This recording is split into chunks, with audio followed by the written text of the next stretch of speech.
Masiglang araw po sa inyong lahat. Andito po tayo sa isang lugar sa parteng Cavite. Tayo po'y pumasyal upang masilayan natin ang magagandang gawa ng kalikasan. Ito po, makikita nyo naman po, para po tayo nasa Baguio sa taas ng mga pine tree.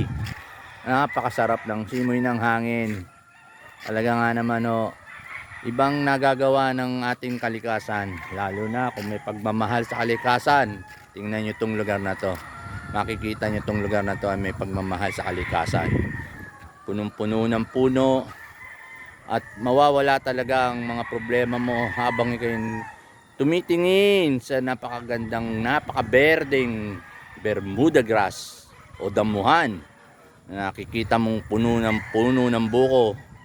Oh, Panginoon, salamat sa kalikasang piyagat.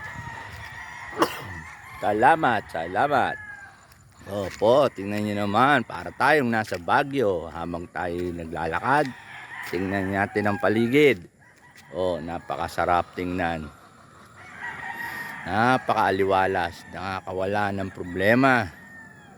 Kaya tayo na po maglakad-lakad.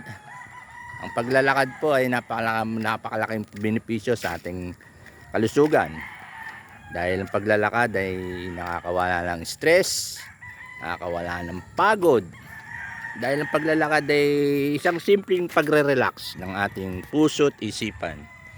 Dahil tayo nakakita ng mga paligid na punong-puno ng kagandahan na gawa ng kalikasan. Kaya sa inyo pong lahat, masiglang araw po sa inyong lahat, mga kaibigan.